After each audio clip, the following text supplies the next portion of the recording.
अदिति का पुतुल और सांजवती पर कहर, घर से निकालने की दी धमकी। मायरा टेली एक्सप्रेस की इस खास अपडेट में सीधा उस भयानक तूफान की बात करते हैं जो इस वक्त अदिति की जिंदगी में तबाही मचा रहा है। एसपी ऋषि की याददाश्त के धुंधले पन्नों में जैसे ही झनक का नाम वापस उभरने लगा है, पूरे घर का माहौल एक कुरुक्षेत्र में बदल चुका है। अदिति, जो अनिरुद्ध और अर्शी की बेटी है और वर्तमान में ऋषि की पत्नी है, अपने ही घर में बुरी तरह बौखला गई है। उसकी ये बौखलाहट बेवजह नहीं है, क्योंकि पुतुल, सांजवती और धृतिमान ने मिलकर एक ऐसा सच उगल दिया है जिसे अदिति ने बहुत गहराई में दफन करने की कोशिश की थी। इन तीनों ने मिलकर ऋषि को ये बता दिया है कि झनक केवल इस घर की कोई पुरानी नौकरानी नहीं थी, बल्कि एक ऐसा अतीत है जिससे ऋषि का बहुत गहरा और पवित्र रिश्ता रहा है।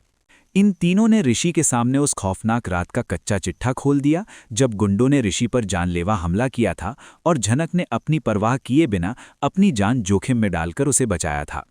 ये वही घटना थी जिसके बाद ऋषि और झनक की शादी हुई थी। अदिति को जब इस बात की भनक लगती है कि पुतुल, सांजवती और धृतिमान ऋषि के दिमाग में झनक की यादों को दोबारा जिंदा करने की कोशिश कर रहे हैं, तो उसका गुस्सा 7वें आसमान पर पहुंच जाता है। अदिति का ये गुस्सा केवल एक पत्नी की इनसिक्योरिटी नहीं है, बल्कि ये उस डर का नतीजा है जो उसे अपनी सौतेली बहन झनक से हमेशा से रहा है। नूतन की बेटी झनक, जिसे अब अनिरुद्ध अपनी सगी बेटी का दर्जा दे चुका है, अदिति के लिए एक ऐसा कांटा बन चुकी है जो उसे हर तरफ से चुभ रहा है। एक तरफ उसके पिता अनिरुद्ध ने उसकी मां अर्शी और उसे दरकिनार करते हुए झनक को अपना लिया है, और दूसरी तरफ उसका पति ऋषि, जो एक तेज तर्रार पुलिस एसपी है, अपनी खोई हुई याददाश्त के टुकड़ों को जोड़कर उसी झनक की तरफ वापस खिंचता चला जा रहा है। अदिति के सब्र का बांध तब पूरी तरह टूट जाता है जब वो पुतुल, सांजवती और धृतिमान को ऋषि के इर्द गिर्द पाती है। वो एक भयानक रूप ले लेती है और घर के बीचों बीच एक बहुत बड़ा हंगामा खड़ा कर देती है। अदिति इन तीनों पर बुरी तरह बरस पड़ती है और उन पर इल्ज़ाम लगाती है कि वे लोग जानबूझकर उसके और ऋषि के खुशहाल शादीशुदा जीवन में जहर घोलने का काम कर रहे हैं। अदिति का लहजा इतना तीखा और अपमानजनक हो जाता है कि घर का माहौल पूरी तरह से खौफनाक हो जाता है। वो पुतुल को साफ साफ शब्दों में चेतावनी देती है कि अगर उसने दोबारा ऋषि के सामने झनक का नाम लिया या उस पुरानी शादी की कोई भी बात छेड़ी तो इसके अंजाम बहुत बुरे होंगे। सांजवती और धृतिमान जब पुतुल का बचाव करने और सच्चाई का साथ देने की कोशिश करते हैं तो अदिति की नफरत और भी ज्यादा भड़क उठती है। वो अपने अधिकारों का हवाला देते हुए सीधे तौर पर उन तीनों को घर से धक्के मारकर बाहर निकालने की धमकी दे डालती है।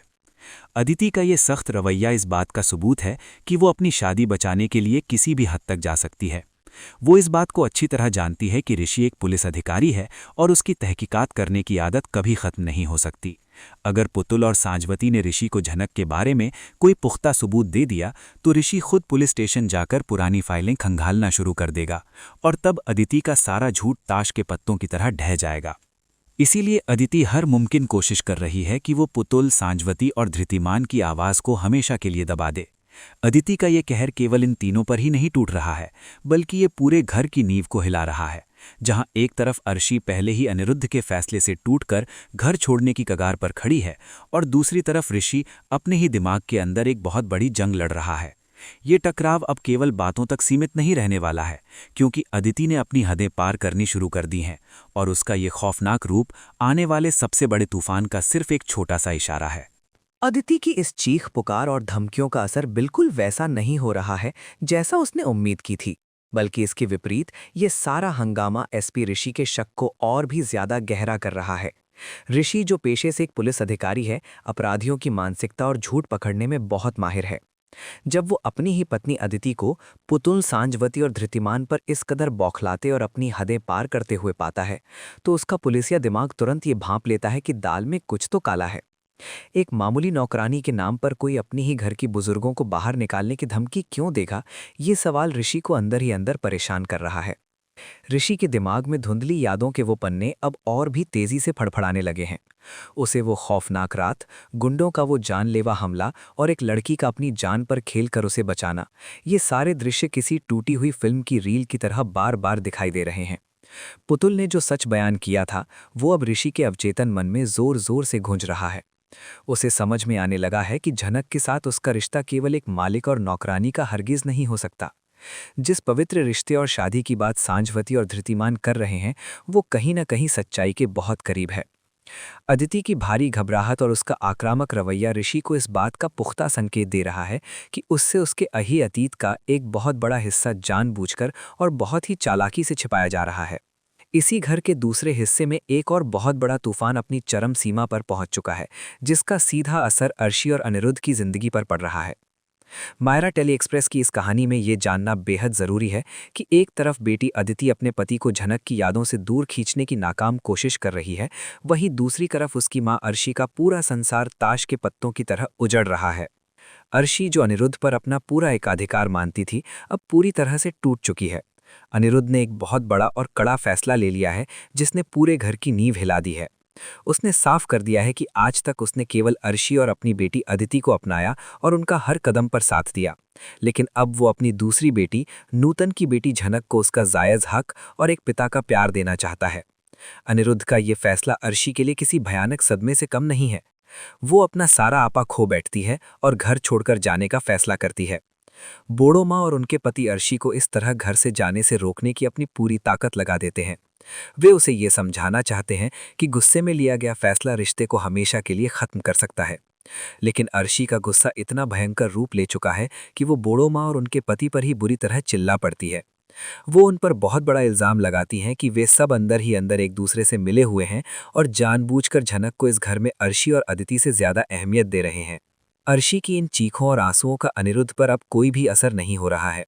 अनिरुद्ध एक पिता के रूप में झनक के प्रति अपनी पुरानी गलतियों को सुधारने और अपनी जिम्मेदारियों को निभाने के लिए पूरी तरह से दृढ़ हो चुका है। वो बबलू और अंजना के पास जाकर अत्यंत स्पष्ट शब्दों में ये ऐलान कर देता है कि वो इस घर को हमेशा हमेशा के लिए छोड़कर जा रहा है। अनिरुद्ध का ये कदम घर के हर सदस्य के लिए किसी भूचाल जैसा है। बबलू और अंजना उसे रोकने की हर मुमकिन कोशिश करते हैं। वे अनिरुद्ध का रास्ता रोककर उसे परिवार और पुराने रिश्तों की दुहाई देते हैं। वे चाहते हैं कि अनिरुद्ध कम से कम एक बार शांति से बैठकर इस पूरे मसले का हल निकाले, लेकिन अनिरुद्ध ने तय कर लिया है कि अब वो झनक को और ज्यादा भटकने या दर दर की ठोकरें खाने नहीं देगा। वो बबलू और अंजना को ये आश्वासन जरूर देता है कि वो उनसे मिलने अक्सर आता रहेगा, लेकिन इस छत के नीचे अर्शी के साथ रहकर वो झनक को उसका वो हक कभी नहीं दिला पाएगा जो एक पिता को अपनी बेटी को हर हाल में देना चाहिए। बाप बेटी के इस पुनर्मिलन की जिद ने अर्शी को बिल्कुल अकेला और लाचार कर दिया है। ये कहानी का वो दिलचस्प मोड़ है जहां माँ बेटी यानी अर्शी और अदिति दोनों ही झनक की वजह से अपनी अपनी जिंदगी की सबसे बड़ी और अहम जंग हारती हुई नजर आ रही हैं। अदिति को ये बात बिल्कुल समझ नहीं आ रही है कि उसकी एक भयंकर गलती यानी पुतुल और सांजवती को घर से निकालने की जो धमकी उसने दी है, अब वही उस पर बहुत भारी पड़ने वाली है। ऋषि, जिसे अब तक केवल धुंधली तस्वीरें याद आ रही थीं, अब अदिति के इस हिंसक व्यवहार को गहराई से परखकर अपनी जांच खुद शुरू करने के लिए पूरी तरह से प्रेरित हो गया है। एक एसपी होने के नाते वो अब किसी के भी बताए हुए झूठ पर विश्वास करने के बजाय खुद सच्चाई की तह तक जाने का दृढ़ निश्चय कर चुका है। वो बहुत जल्द पुलिस स्टेशन के उन पुराने रिकॉर्ड्स और फाइलों तक पहुंचने वाला है जहां गुंडों के उस हमले और उसके बाद के पूरे घटनाक्रम की असल रिपोर्ट दर्ज है।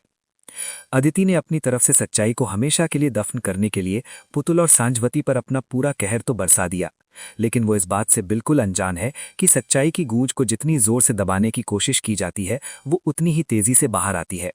मायरा टेली एक्सप्रेस की इस पूरी कहानी का मुख्य सार यही है कि अनिरुद्ध का अपनी बेटी झनक के लिए अपना आलीशान घर छोड़ना और दूसरी तरफ एसपी ऋषि का अपनी असली पत्नी झनक की यादों के बिल्कुल करीब पहुंचना, ये दोनों घटनाएं एक साथ मिलकर अदिति और अर्शी के बनाए हुए घमंड और फरेब के महल को हमेशा के लिए नेस्त नाबूद करने वाली हैं।